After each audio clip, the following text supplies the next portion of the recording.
looking at is a January snowstorm in southwestern Virginia along Interstate 81.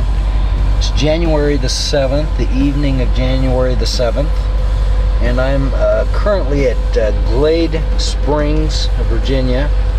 There's a Petro truck stop here, and I don't know, you should be able to see the snow. If I zoom in on that truck off in the distance out there, you should be able to better see the snowflakes coming down. The snow is coming down. They're small flakes, but they're coming down at a pretty good clip.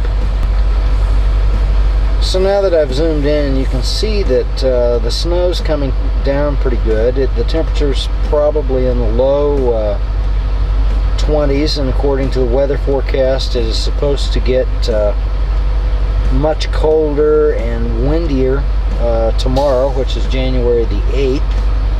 And so not a very nice night to be outside, obviously, but this is the kind of weather that I, as a truck driver, just don't care for.